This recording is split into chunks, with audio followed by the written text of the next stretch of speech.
The rarest tea can be a fun topic to discuss, and there are a few different ways to approach it. Different teas have different criteria when it comes to where they are grown, how they are grown, what leaves they come from, and how they are processed. All of these factors can influence the rarity of a tea. In this video, we're going to take a look at a few different factors that influence how rare a tea is so that we can determine what is the rarest tea. We'll take a look at how production style, growing region, legend, quantity of production, and age can all influence how rare a tea is. Let's dive right in and search for the rarest tea. Before we get started, it would really mean a lot to us if you could subscribe to our YouTube channel and stay tuned for future tea videos.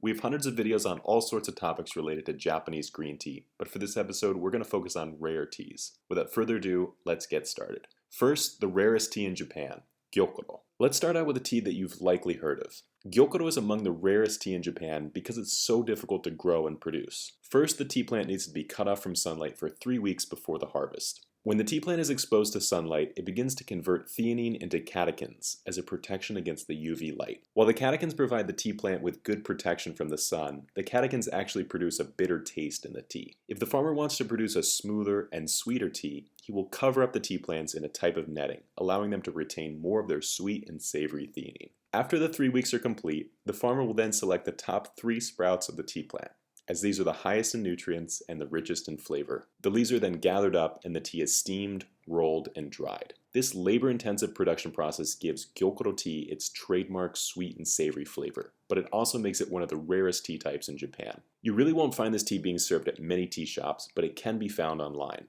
Next, we have the rarest tea type in Japan, Nadeshiko. In Japan, green tea is king.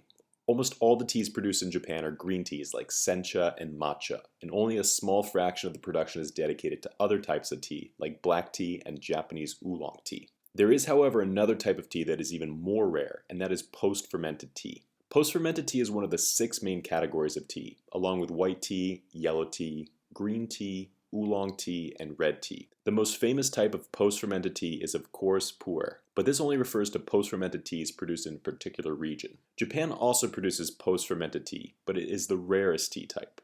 The Nadeshiko rose is produced using a method that's similar to the production of sake, miso, and soy sauce. The fermentation of the tea is carried out by koji, a popular microbe used in Japanese cuisine. This tea is allowed to ferment inside a pressurized and sterilized container, so no competing microbes can ferment the tea. The result is a pink tea with tasting notes of strawberry and citrus. This tea is referred to as the rosé of tea because of its color and flavor. It is delicious, but it's one of the rarest tea types. Next, we have the rarest tea in China, Da Hong Pao.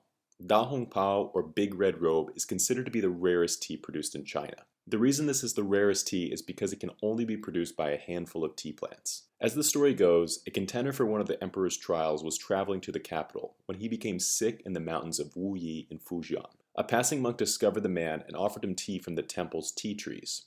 The student was miraculously cured. He promised that if he ended up winning the trial of the emperor, he would return and reward the temple with untold riches. He was then able to win the emperor's contest and marry the emperor's daughter. Soon, the emperor's wife also became ill, and traditional medicine could not cure her. The man remembered how well the tea leaves were able to cure his own illness, and he offered them to the emperor. After giving her the tea, the empress was again miraculously cured, and as a thank you, she bestowed an heirloom onto the tea plants. A big red robe was draped over the tea plants in order to protect them.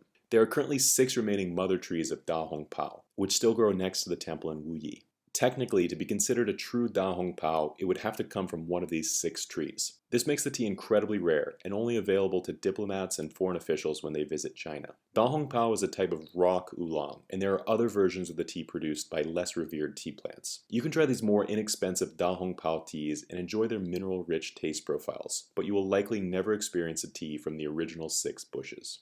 Next, we have the rarest tea by location, Junshan Yinjian. Let's transition a little bit to talking about the location of tea production. In China, there are certain teas that can be only produced in specific regions or microclimates. Some of these regions are quite large, so the tea is relatively affordable, while others are quite small, making the tea incredibly rare and expensive. One example of this is Junshan Yinjian. This tea can only be produced on a small island on Dongting Lake in Hunan. The island is less than 1 square kilometer in area, which makes the yield incredibly low. This island is where the monks living in the temple first learned the production method for producing yellow tea, the most rare of the 6 tea types. Junshan Yinjian is the ancestor of all yellow teas, and it is made with the finest plucking. Only the top buds of the tea plant can be used, which only adds to the tea's rarity. This tea can still be purchased, unlike some of the others on our list, but make sure it comes from the island itself, as there are some producers that try to replicate the tea elsewhere. The rarest tea cake, gold melon tribute tea. Finally, we come down to the final factor that influences how rare a tea is, and that is age. As you may know, a lot of pu'er teas are aged for 2, 5, and even 10 years. This aging process is thought to improve the flavor of the tea, as the microbes in the air change the chemical composition of the tea over time. What you may not know is that some pu'er teas can be aged for even longer. You may find pu'er tea cakes in tea collections that are from the 1970s or 1960s, but in very rare cases, they can get even older than that. The gold melon tribute tea is thought to be the oldest pu'er cake. This tea cake was discovered in a private antique collection and brought to the Forbidden City to be protected as a cultural relic. This tea cake is about 200 years old, and in the 1960s it was put on display.